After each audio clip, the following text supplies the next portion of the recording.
Bienvenue sur notre podcast Retour sur les attentes, où nous parlons de tout ce qui va et de tout ce qui ne va pas dans le monde de la formation. Aujourd'hui, notre troisième épisode, le titre de l'épisode, c'est l'efficience et la sobriété. Donc, c'est un sujet tiré directement du livre de Jonathan. Salut Jonathan, Salut Joss. comment ça va? Écoute, ça va toujours et toi? Ça va, ça va. Bien, content de te retrouver.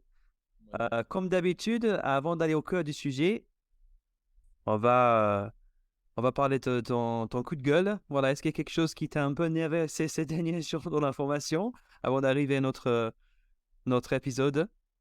Oui, toujours, hein, tu me connais. Alors, cette fois, bon, ça va être justement en lien avec le thème de notre épisode, de notre troisième épisode. Je vais qualifier cela de schizophrénie.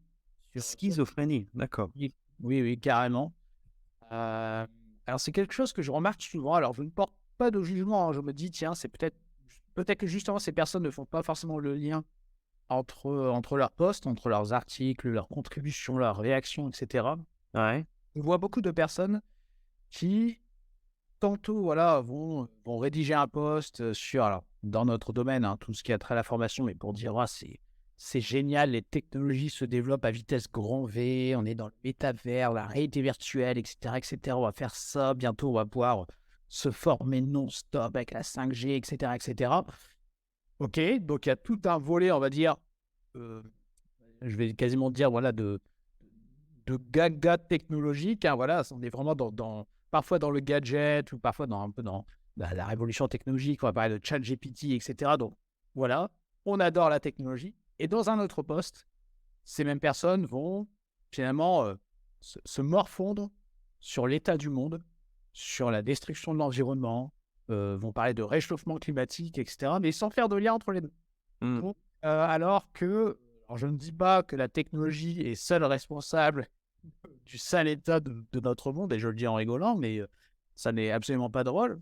Mais il y a des liens forts entre les deux. Donc, il y a une schizophrénie quand même. Et je pense que voilà, on gagnerait quand même, j'ose le terme, mais à être un peu moins naïf et à commencer à s'intéresser à la cause et donc et à la conséquence aussi. Et la technologie est l'une des causes de la destruction des nuisances que nous infligeons à notre planète, aux vivants et à l'environnement. Mais au sujet, avant d'aller dans ce sujet-là, au sujet de la schizophrénie et du manque de lien entre les postes, euh, j'ai l'impression que c'est un manque de lucidité en fait, non? Un manque de lucidité sur ce qui est important ou pas. C'est possible. Oui, oui, c'est possible. Et c'est vrai qu'on a tendance à se laisser porter par la mode, par les effets de mode. On voit passer des choses et puis, ah, tiens, c'est fun, etc. C'est brillant, c'est intéressant, c'est sympa, hein. Je veux dire, moi, je prends l'exemple. J'ai moi-même rédigé quelques posts sur ChatGPT. Donc voilà, parce que ça me fait rire un peu l'utilisation de cela. C'est vrai que c'est quand même fascinant. C'est fascinant, c'est à la fois fascinant et terrifiant. Mais effectivement, on ne prend pas toujours le temps de s'arrêter et de se dire, OK, mais dans quel monde ça s'inscrit? Quel sens on donne à tout ça? Et on va dire, voilà, est-ce que c'est raisonnable en fait? Quand est-ce que, voilà, parfois on va me dire, oui, mais tu es contre le progrès, mais j'ai envie de te dire, c'est quoi le progrès, quoi? Est-ce que le progrès, c'est de pouvoir télécharger encore plus de vidéos TikTok avec la 5G, la 6G, etc., de vidéos, on va dire, un peu débiles, hein, j'ose le terme. Mais donc voilà, dans le monde de la formation, comme on va dire, dans le monde du savoir, de la connaissance, c'est c'est de notre responsabilité aussi de s'interroger là-dessus et de réfléchir un peu au sens de tout ça. Bon, ben, c'est parfait parce que ça nous permet de parler du sujet d'aujourd'hui. L'efficience et la sobriété dans le monde de la formation professionnelle. Euh, En fait, ceux qui ont acheté ton livre, la dernière édition, il faut qu'on soit clair, la troisième édition du livre, donc l'évaluation de la formation chez Duno, dans la conclusion, tu en parles. Ce que je vais faire, c'est que je vais lire les citations que tu as mis au début de la conclusion. Et après, bon, c'est pas un sujet que je connais très bien, donc je vais apporter ma contribution peut-être par des questions et en réaction de ce sujet. mais je sais que c'est un sujet qui est très important pour toi. Donc, on va aller pas par pas. Donc, la situation, c'est quelqu'un qui s'appelle Peter Drucker. Il n'y a rien de plus inutile que de faire avec efficacité quelque chose qui ne devrait pas du tout être fait. Donc, qu'est-ce que ça veut dire exactement pour toi, ça? Alors, j'adore cette citation parce que, en fait, tout au long de mon livre, je discute, je présente des concepts, des méthodes, des outils, etc., pour évaluer et maximiser l'efficacité des formations. Bon. Donc, on est très focalisé sur forcément les objectifs. On en revient toujours à la question de l'efficacité. On en revient aussi aux questions des moyens. Donc, voilà, équilibre entre résultats et moyens. Donc, qu'est-ce que l'on doit obtenir comme résultat, avec quels moyens, etc. Comment faire en sorte que les formations soient les plus efficaces possibles.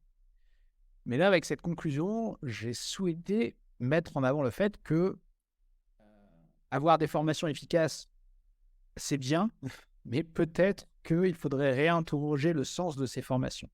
Et justement, en lien avec un sujet qui me tient particulièrement à cœur, c'est justement la question, voilà, du vivant, de l'environnement, de l'écologie, etc., peu importe comment on le nomme. Mais j'ai écrit cette conclusion, comme je le dis dans l'ouvrage, voilà, durant la crise sanitaire mondiale. Et là, je m'interrogeais vraiment sur le sens de tout ça en disant, bon, voilà, faire des formations efficaces, évaluer l'efficacité des formations, tout ça, c'est bien, mais à quoi servent concrètement nos formations? Et on peut très bien avoir des formations efficaces au sens où elles atteignent leurs objectifs, mais pour finalement contribuer à des choses qui sont néfastes pour notre planète. Donc, je m'interrogeais vraiment en disant, voilà, est-ce qu'il n'y a pas une réflexion à avoir de notre part, alors à nous, professionnels de la formation, mais pas que, au sein des entreprises, au sein des organisations, etc., quant à finalement ce à quoi doit servir la formation. Et la formation, euh, je vais prendre un exemple très simple, mais je peux très bien, moi, évaluer et améliorer l'efficacité d'une formation qui va servir, par exemple, à aller ravager un territoire qui est à côté de chez moi pour installer une usine très polluante. Et voilà. Et oui, super, j'aurais formé les ouvriers, les ingénieurs, ils travailleront plus efficacement, ils auront une bonne méthode de gestion de projet, etc. Très bien. Mais au bout du compte, oui, efficacité, objectif atteint. Au moindre coût, ça serait de l'efficience, mais sérieusement, je n'ai pas envie de ça, en fait. Donc, je n'ai pas envie de ça et je pense que beaucoup de mes voisins n'ont pas envie de ça non plus. Donc voilà, ça pose vraiment la question du sens. Euh, pour toi, quand tu dis au sens large, c'est au-delà du développement des compétences et des connaissances. Souvent, on dit qu'on est là pour faire ça, en gros. Hein, on est là Oui. pour aider l'individu, aider le commanditaire. Tu vois, tu dis, mais en gros, si le bénéficiaire de la formation peut avoir une contribution néfaste Mhm. à l'environnement, Oui, et dans l'environnement, ça peut être écologique, ça peut être peut-être santé, ça peut être plein de différents facteurs de l'environnement. oui. Toi, tu dis, il faut qu'on réfléchisse là-dessus. Ouais, tout à fait. Alors, je vais préciser aussi, pour accompagner, on va dire, mon propos, je ne porte pas de jugement de valeur sur qui que ce soit, je ne suis pas là pour donner des leçons. On a, on a toutes et tous nos contradictions, nos paradoxes, etc. Donc voilà, je ne me présente pas, on va dire, on va dire, un modèle, hein, quelqu'un d'exemplaire à ce niveau, hein. Vraiment, c'est pour apporter j'apporte une critique, mais c'est une critique qui me concerne aussi. C'est-à-dire, voilà, encore une fois, hein, voilà, je suis moi-même le premier, je suis un peu geek sur les bords et au milieu, franchement, comme dirait l'autre. Donc, je suis aussi intéressé par la technologie, par tout ça. Je ne vis pas dans une yourte retirée complètement du monde, etc. Donc, voilà, je le dis, mais vraiment pour engager la réflexion, et notamment ici avec toi. Oui, si, Effectivement, on devrait se poser des questions. Ouais. ouais, si je peux éclaircir ce que c'est les propos de Jonathan que je connais depuis 2007, il y a rien de plus exigeant sur soi-même que Jonathan Potier. Il est plus exigeant sur par rapport à à ce que lui il fait que sur les autres. Donc ça déjà pour clarifier. Et je crois que oui, je suis d'accord avec toi que c'est pas parce que on n'est pas forcément modèle ou pas de quelque chose qu'on ne doit pas en discuter. Là, l'idée, c'est de vraiment se poser la question et de dire est-ce qu'on peut faire les choses mieux ensemble plutôt que pointer le doigt pour dire vous le faites pas bien parce que je pense qu'on est tous dans le même bas. Exactement. Ouais, ouais, c'est vraiment pour ouvrir le débat. Et tu disais, ouais, tu parlais de développement de compétences, développement, acquisition de connaissances, etc. Mais vraiment, voilà, c'est une question, enfin, ce sont des questions, je pense, que l'on doit se poser.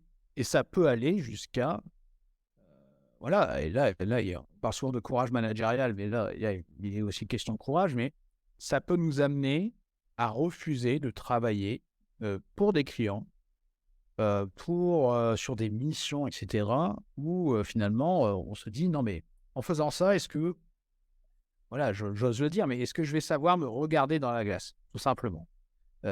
Sérieusement, moi, on va dire,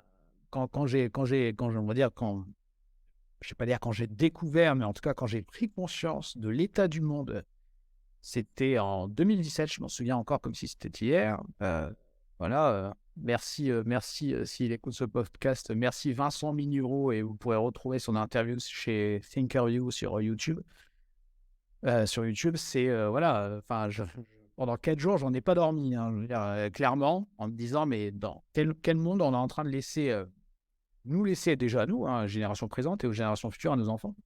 Je me suis dit: «Bon, c'est un peu catastrophique» et je me suis dit: «Bon, voilà, à chaque fois que finalement» alors moi qui suis très focalisé sur les questions d'efficacité, à chaque fois que je vais former ou faire en sorte que les compétences de collaborateurs ou la performance d'organisation qui contribue un peu plus à la destruction de notre planète s'améliore, bah, quelque part, voilà, je suis partie prenante du problème et donc ça, voilà, moi, ça m'interroge, ça me pose des questions et aujourd'hui, on voit de plus en plus de voix qui se lèvent, de personnes qui proposent à cela.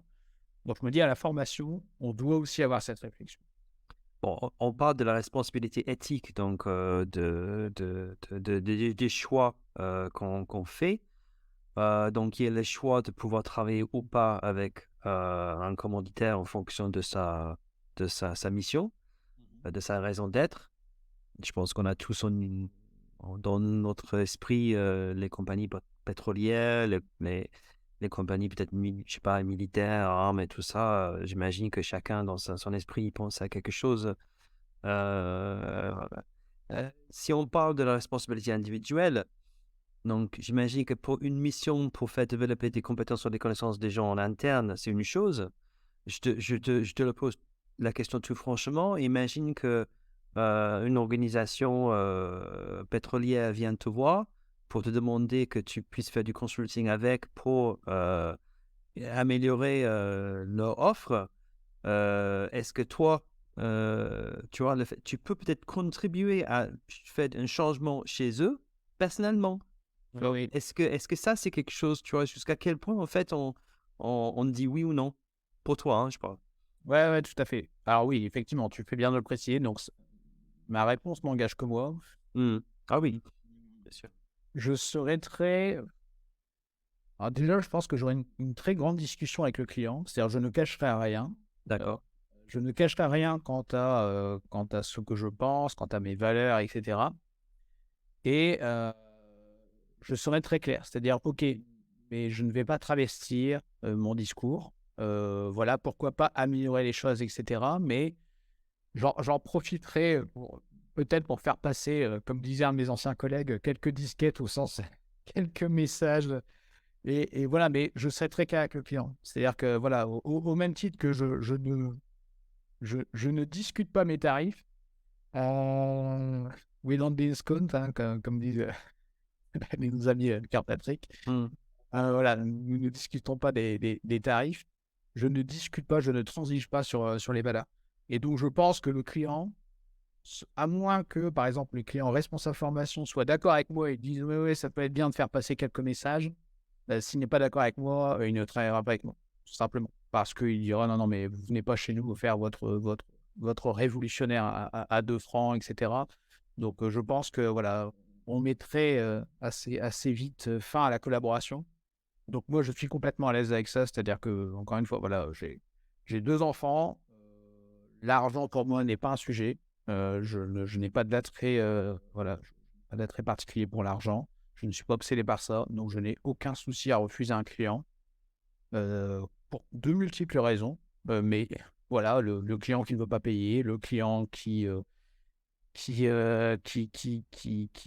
un véritable empêcheur de tourner en rond, hein, qui, je vais le dire un peu de manière vulgaire, mais qui est littéralement chiant. Je n'ai aucun souci à refuser ce genre de client. Je refuserai aussi les clients avec qui on ne peut pas s'entendre, et c'est OK, hein, je veux dire, chacun son monde, mais moi, je veux pouvoir me regarder dans la glace.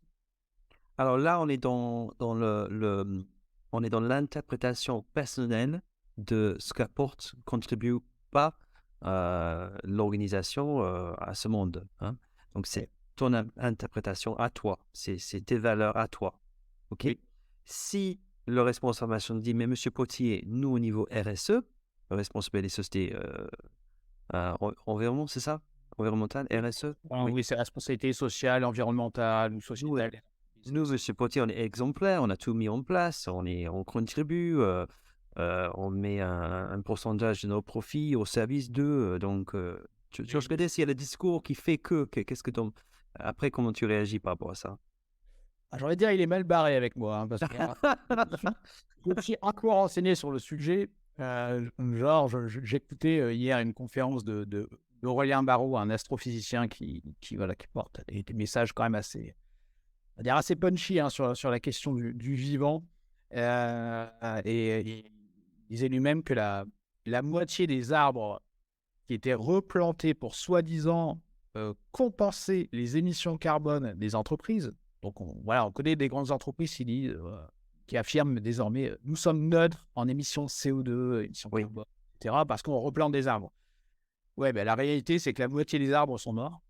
Donc, parce que c'est pas aussi simple que ça. C'est-à-dire que quand on détruit une forêt, quand on rase une forêt, quand on déracine, quand on déforeste, etc., et qu'on replante des arbres, la réalité aujourd'hui, c'est que la moitié des arbres sont morts.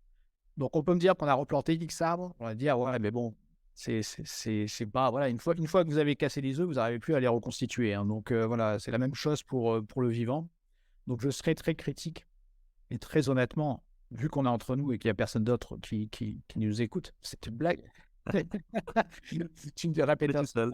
Et les rapports de RSE, etc., pour moi, c'est quand même essentiellement du marketing. Ça me fait penser aux rapports sur voilà, l'égalité homme-femme, etc., où on affirme la main sur le cœur que la femme a les mêmes droits que l'homme dans l'entreprise, etc. Puis ensuite, on regarde les grilles de salaire, puis on voit des différences colossales. Donc pour moi, c'est du marketing. Et voilà, c'est pas un vieux singe comme moi qu'on apprend à faire la grimace. Je ne crois pas du tout pour bien des cas. Donc, en tout cas, au niveau des grandes entreprises, je pense que c'est souvent du marketing.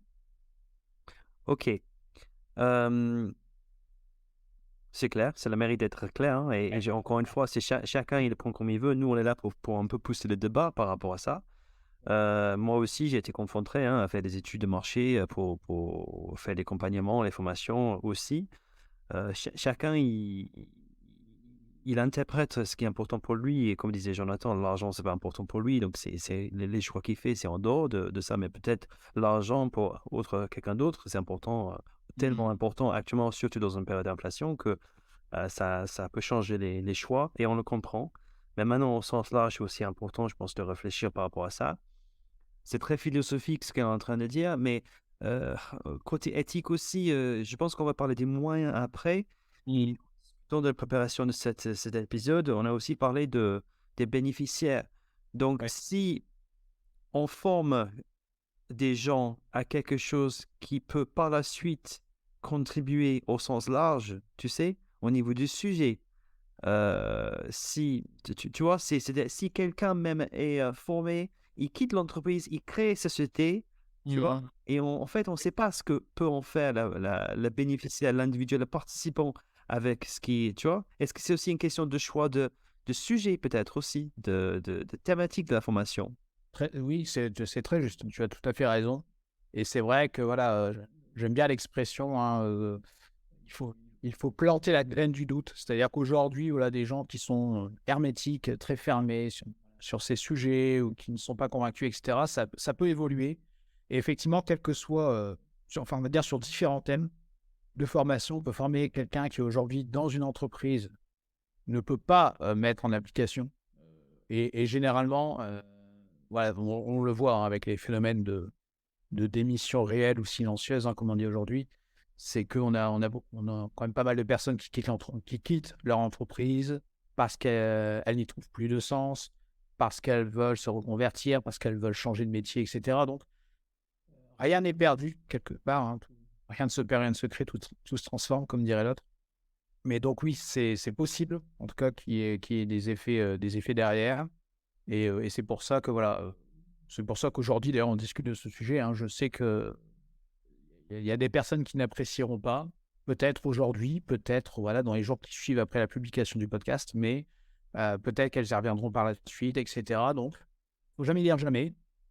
Et effectivement, ça dépend des thèmes de formation. Si effectivement, formé aux techniques de forage pétrolier ou d'extraction de terres rares, de métaux dans les mines, et cetera.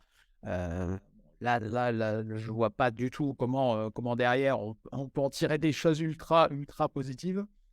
Par contre, voilà, on peut très bien imaginer, oui, par des formations, sur, je sais pas moi, là prochainement, je vais participer à un atelier qui s'appelle l'atelier sur la fresque du climat. Voilà, je sais que je vais suivre je vais participer à cet atelier avec pas mal de personnes. Je sais qu'il y a des personnes en gros, qui viennent pour me faire plaisir, qui ne sont pas du tout convaincus. Et je me dis, tiens, peut-être qu'en rentrant le soir, elles vont en parler avec leurs conjoints, avec leurs enfants, et cetera. Puis tranquillement, la graine va germer.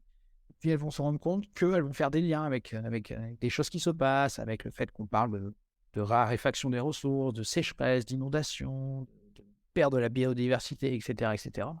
Donc voilà, faut jamais dire jamais. Ça, c'est mon rare côté optimiste.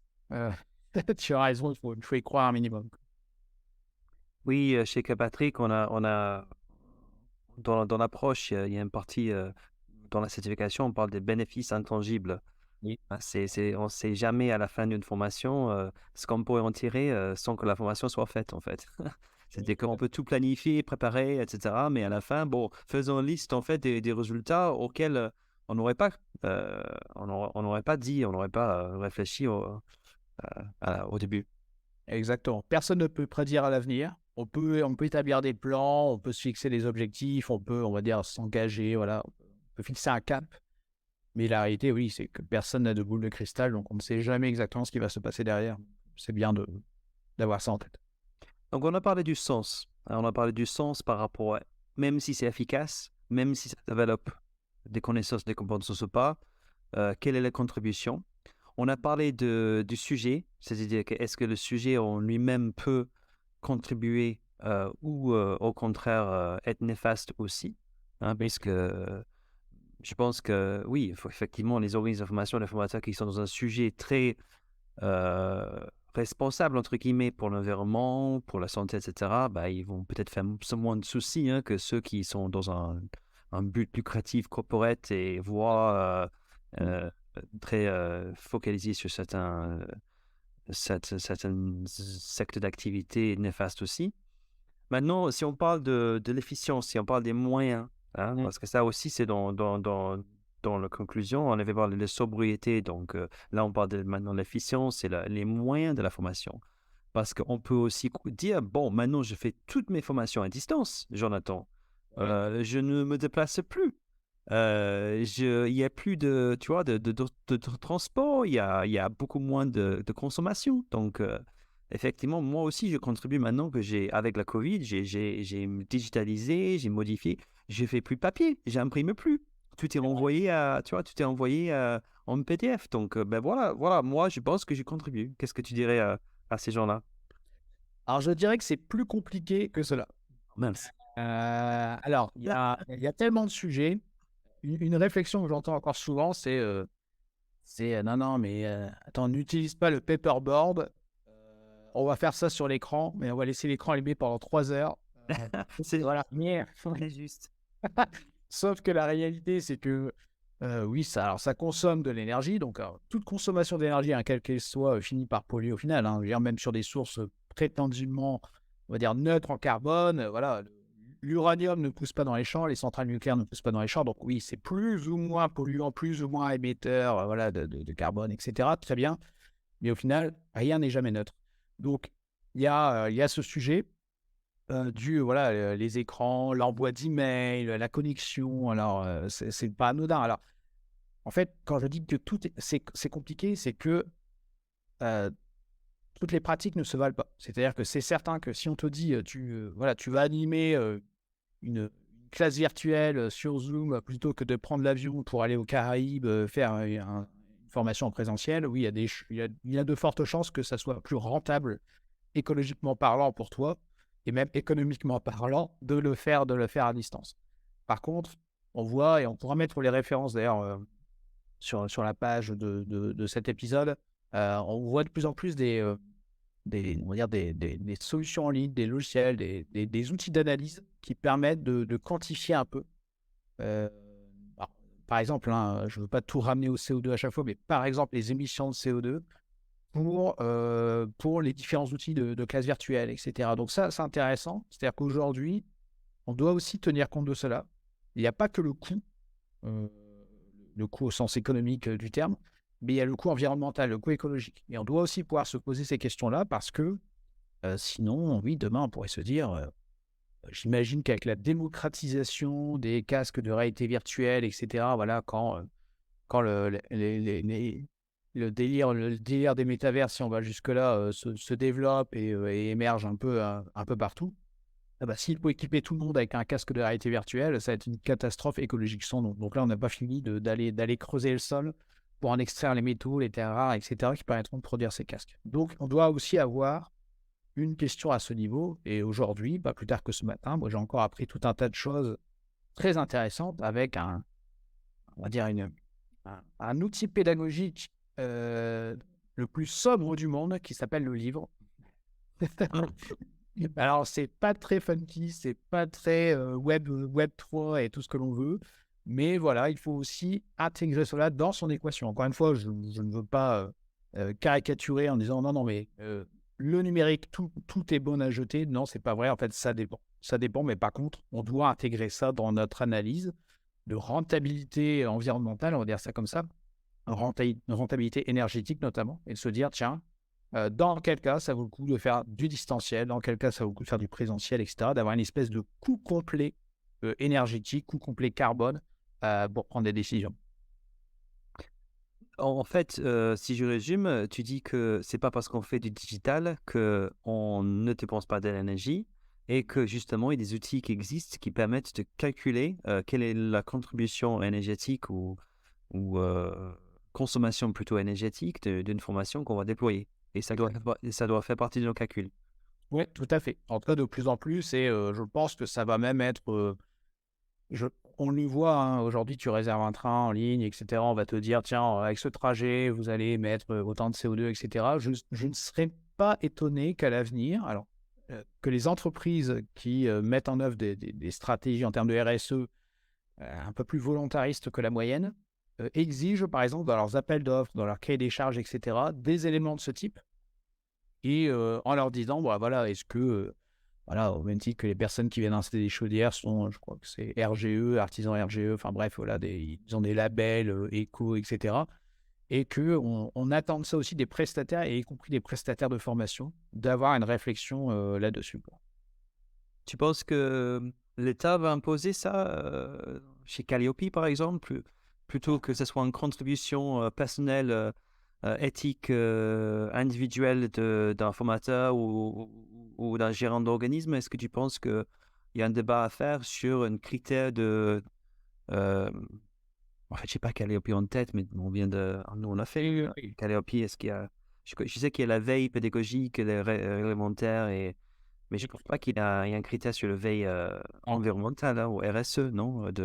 Dans Calliope, non? du tout. Est-ce que tu penses? Alors et ou alors c'est dans des normes ISO et des normes ISO Oui. spécifiques à tout ce qui est justement, à l'environnement. Mais aujourd'hui, en tout cas, il y a il y a pas un indicateur qui ressemble de près ou de loin à cela dans Calliope. Donc, alors si ce n'est, si on peut considérer peut-être on va dire de manière générale, dans l'état d'esprit de l'amélioration continue, que l'on puisse aussi prouver que, on évalue nos formations aussi sur ce volet environnemental, énergétique et cetera et que l'on cherche à s'améliorer. Heu, voilà, à quoi ça sert? Je vais prendre un exemple tout bête, hein, mais, arrêtons d'envoyer par exemple des pièces jointes énormes par email, voilà, dans les convocations, alors qu'on pourrait très bien mettre un lien quelque part pour que les personnes aillent les télécharger directement. Sachant qu'on sait très bien que tous les participants ne vont pas aller, il ne faut pas se leurrer, télécharger et consulter et apprendre par cœur notre règlement intérieur des formations, n'est-ce pas? Donc voilà, on peut être dans une logique différente, y compris avec nos emails, l'utilisation d'outils collaboratifs et cetera. On peut aussi faire des efforts à ce niveau. Bah, là, tu parles des gestes, hein, Ouais. Ah tout à fait. Ah bah des complètement. gestes au quotidien. Ah bah, il y a des usages à revoir, hein, et alors de l'efficience à la sobriété, hein, c'est ce que je raconte dans c'est ce que j'explique dans la conclusion de mon livre. C'est voilà, l'efficience, oui, c'est faire les choses de manière à ce que ça coûte moins et parfois ne pas faire les choses aussi, hein, mais la sobriété, c'est se dire et voilà, il ne faut pas en faire moins parfois. Donc il y a vraiment des choses où, on se dit voilà, est-ce que ça a de l'intérêt de faire ça?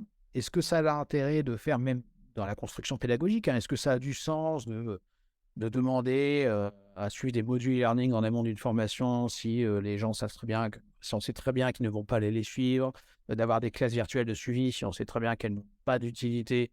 Voilà, donc il y a vraiment toute cette logique où, on veut atteindre les objectifs, donc l'efficacité, au moindre coût, l'efficience. Mais je pense qu'avec la logique de sobriété, on doit vraiment aussi se demander comment on peut faire les choses de manière frugale, plus sobre, en tenant compte des impératifs, écologiques, je vais pas dire du moment, mais voilà, qui sont permanents.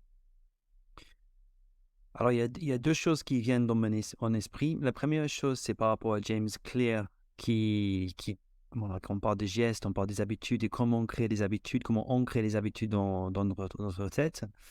Et ça, c'est très lié je pense, à la prise de conscience. C'est-à-dire qu'on prend conscience de quelque chose et après on a envie de le mettre en place et on trouve un moyen de le mettre en place. Donc là, je pense qu'aujourd'hui, on est beaucoup dans la prise de conscience, en fait, de notre contribution, ce qui est, heu, ce qui est cohérent. Après, comment on va le faire? Et ça m'amène à dire que bon, au niveau de l'action, de la geste même, ça dépend de chacun et de ses principes et comment lui il le fait. Encore une fois, on est libre, hein, on est libre dans un monde libre, Mmh. on fait un peu ce qu'on veut, peut-être trop d'ailleurs parfois. Mmh. Je me fais l'idée que, Ouais. avec les avancées d'intelligence artificielle, peut-être ça va pas te plaire ce que je dis, mais je me fais l'idée, tu vois, avec les avancées de l'intelligence artificielle, tu vois, tout ce Ouais. qui est, quand tu dis, bon, peut-être il faut couper un e-learning, c'est pas utilisé, peut-être il faut pas, tu vois, faire une classe virtuelle si on le voit pas, tu vois, je me dis que peut-être d'ici 10 ans, on pourrait avoir de l'IA qui accompagne justement nos dispositifs de formation pour couper, tu vois, pour essayer de préserver, pour, tu vois, pour consommer moins. C'est-à-dire que tout ce que nous, on fait pas en tant que geste, parce qu'on n'a pas la discipline, ou on n'y pense pas, ou tu vois, on est soucié par autre chose, tu vois. C'est-à-dire que c'est juste pas, ça ne peut pas ou ça ne fait pas partie de notre quotidien. Est-ce qu'il y a d'autres moyens de nous aider? Alors oui, certainement. Alors non, c'est intéressant, hein, ce que tu dis, c'est, alors certainement que l'IA, hein, de manière générale, peut peut nous aider, on va dire, à faire les choses, c'est certain. Je veux dire, ne serait-ce que voilà, on le voit, on a des applications on va dire de développement personnel ou, voilà, ne serait-ce que le simple fait de te rappeler: «Tiens, aujourd'hui, tu as fait autant de pas, tiens, tu reçois des notifications, tiens, n'oublie pas d'aller marcher, n'oublie pas de faire ça, n'oublie pas de boire un verre d'eau, n'oublie pas tout ça», pourrait, guider, on va dire, davantage nos comportements. Alors 2 choses que j'ai envie de dire à ce niveau. Alors déjà, l'IA, pareil, on a tendance à croire que le numérique, on en parlait juste avant, mais c'est indolore parce que c'est immatériel, hein, c'est le cloud, comme on dit. Bon, l'IA, c'est extrêmement énergivore. Donc, J'imagine. Oui. voilà, aujourd'hui, moi, un post-it pour me rappeler de faire quelque chose, ce que j'utilise beaucoup, je pense que ça consomme moins impression comprise qu'une question sur ChatGPT ou sur Google ou n'importe quel moteur de recherche. Donc voilà, ça n'est Mmh. pas anodin. C'est-à-dire que si demain, on a besoin de cette espèce de greffe en permanence, ça va être un véritable carnage, hein, et énergétique, environnemental, et cetera. Donc il y a ce sujet, puis il y a la question aussi quand même de l'éthique, c'est-à-dire qu'on accepte de se laisser guider par la machine. Et alors là, je veux pas faire de la science-fiction, hein, mais je veux dire, je regardais, il y a quelques jours, Matrix avec mon film qui n'avait jamais vu ce film. Voilà, il y a Terminator, il y a tout ça. Je me dis: Mmh. «Bon, à partir du moment où on accepte finalement que la machine nous donne les ordres», heu heu, là, je parle un peu d'éthique aussi, mais c'est qu'est-ce que l'on devient comme humain? Voilà, la machine doit rester au service de l'humain et à partir du moment où c'est la machine qui va me dire: «Non, non, mais tu ne dois pas faire ça, tu dois faire ça», ça veut dire que j'accepte de devenir l'esclave, un esclave on va dire, humain. C'est une forme de test de Turing inversé, hein. Tu connais le test de Turing? C'est voilà, quand on est, du chercheur ou de l'ingénieur, je ne sais plus du même nom, en Turing, c'est le moment finalement tu n'arrives plus à différencier si tu as affaire à un ordinateur, à une intelligence artificielle ou si tu as affaire à un humain. Ouais. Et donc moi aujourd'hui, on est dans un test de Turing inversé où tu visites un site web et c'est la machine qui veut vérifier que tu n'es pas un robot, quoi.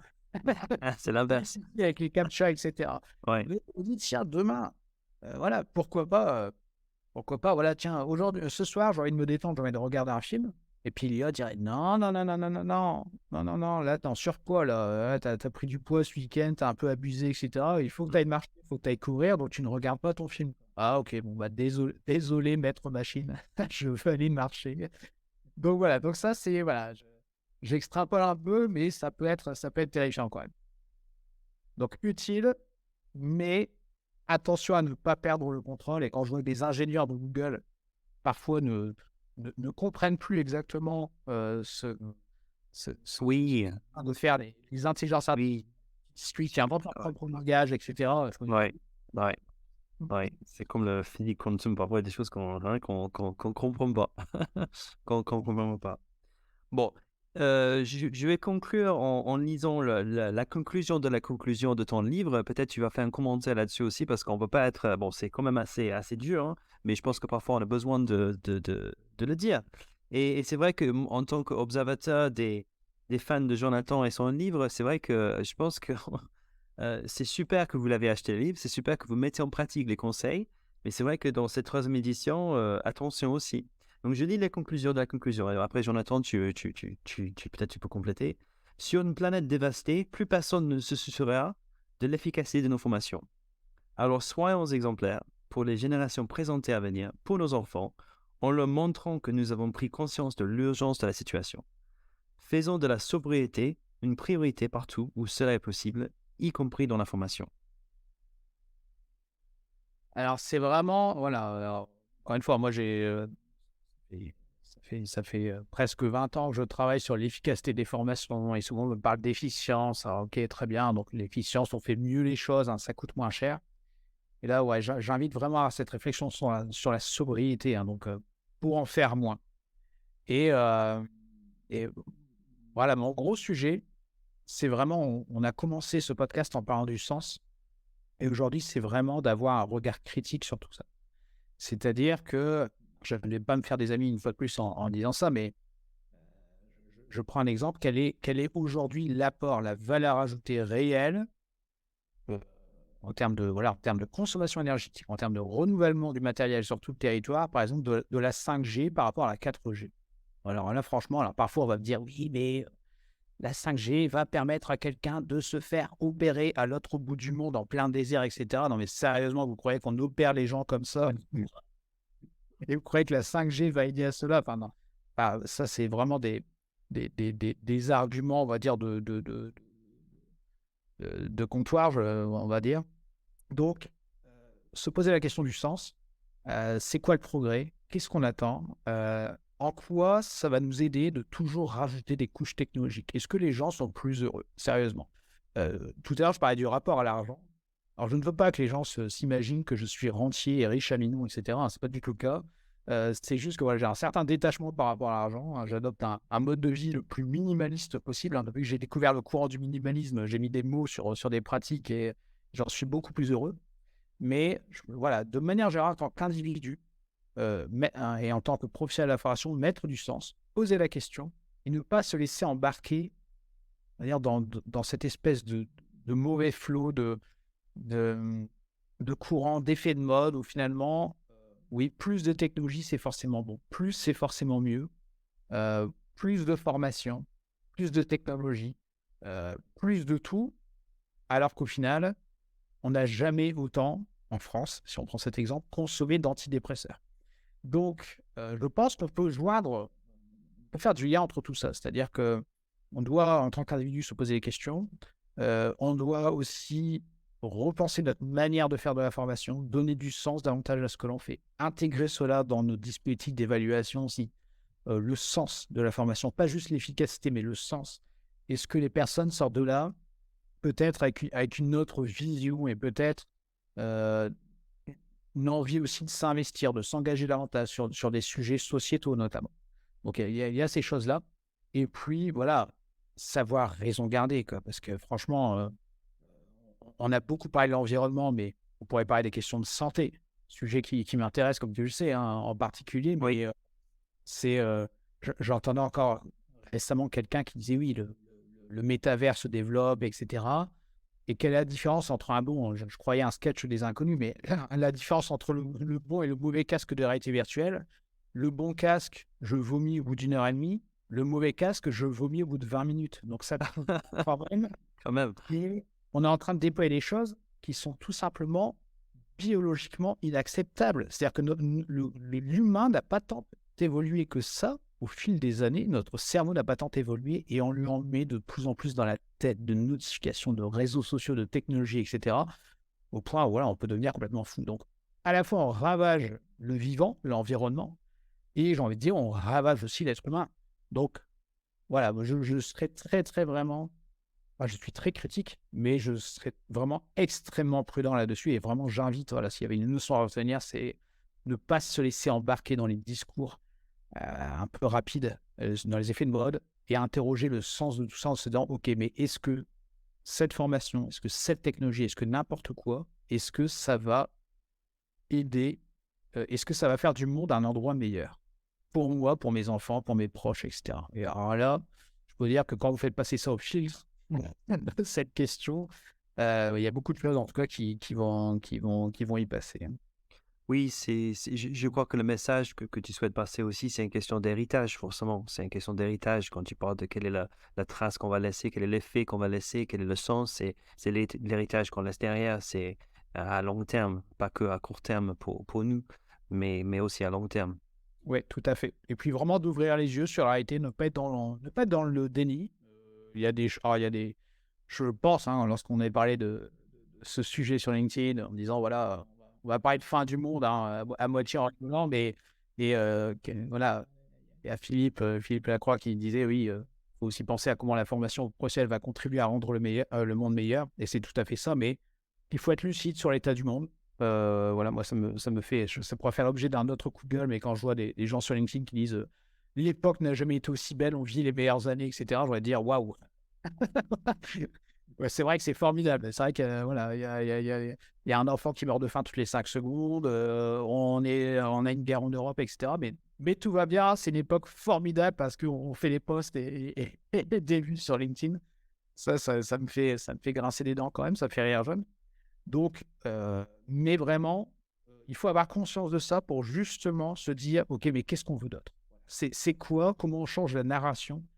Et qu'est-ce que l'on veut offrir au monde et aux humains en tant que professionnels de la formation? Et je ne pense pas que ça soit toujours plus de techno qui va couper, en fait, qui va rendre les gens hors sol et les déconnecter de leurs frères et sœurs humains.